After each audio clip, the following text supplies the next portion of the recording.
Morning Becomes Eclectic. Our guests in studio this morning at 89.9 KCRW, our block party. It's Kelly, Gordon, Matt, and Russell. Once again, guys, thanks for coming in this morning. We appreciate it. It's good to actually meet you after hearing your music for the last 6 months or so. Thank you. Thank you. I think I told you at the beginning, the first time that we heard some block party music was when Steve Lamacq played us a track on our weekly get-together. We play him an American band, he plays us a Brit band. And that was last August, but I know the story goes back much further than then, so maybe you can give us a little bit of a clue as to the genesis of Bloc Party and how the band began. Who first came together out of this four-piece? Well, it was him. Yeah, well, basically I met Russell at a music festival in '98. We sort of wrote songs together, and we met Gordon in 2000.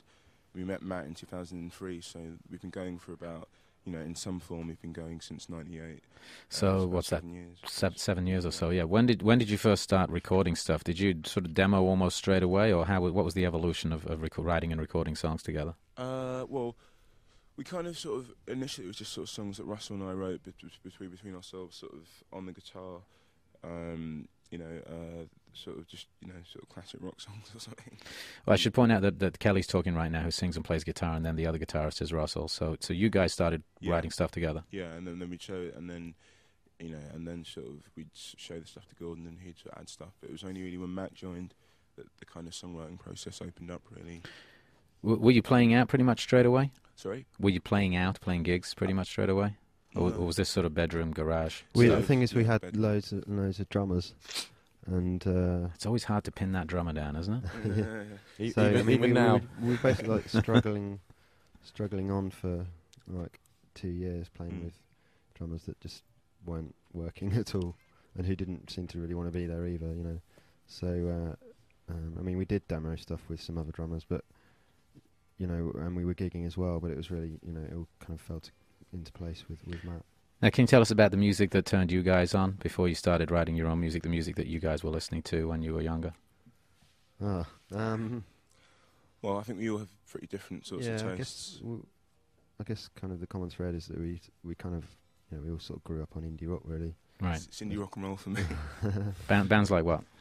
Well, I guess, things like Blur and Suede and Smashing Pumpkins. I was going to say there's a couple American bands in there as well, though, right? Yeah, oh yeah, definitely. Yeah, there are.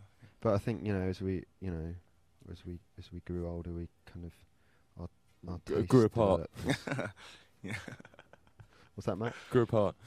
I can't hear Matt, so I don't know what he's saying. Can It's you not very important. I can. Yeah, we just as we kind of sort of got older, Russell and I certainly got into a lot more sort of dance orientated music around the same sort of time.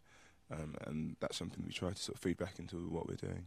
Yeah, because, you listen to the record. I got the full record a couple of months ago, I guess, and only having heard a couple of singles, what was really nice for me about the record was I didn't just hear the indie guitar rock, I was hearing dance influences as well. Is that a deliberate thing? Well, I wouldn't say deliberate. It's kind of sort of, you can't help but be inspired by the stuff that, you can't help but reflect what you've been inspired by, really. It's... and right now, pretty much, I don't listen to much guitar music anymore. So that's, I suppose. It was interesting when I met you earlier on this morning. I was playing that Morel track, one of the guys from Deep Dish, and you were like, "What is this?" What is this? Yeah, got your attention. Yeah, that's the sort of stuff that I find personally more exciting. There seems to be, for the first time in quite some time, I've been doing radio in America for 15 years now, and it seems to me that this is a really good time for British bands. Over in the UK, of course, it seemed a little quiet there for a while. Is it an exciting and vibrant time right now for new bands?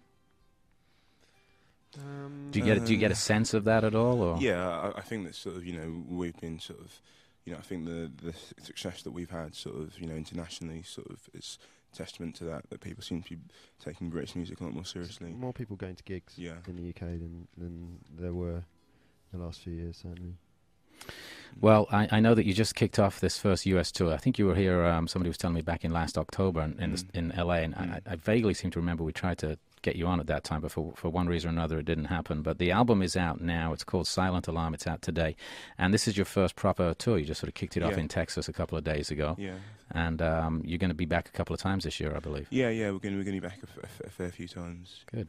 All right. Well, the show tonight is sold out, but we are going to give away some copies of the CD. I'm going to throw it back to you guys because I know you got another set of music. I don't know if we'll squeeze them all in, but we'll see how we do.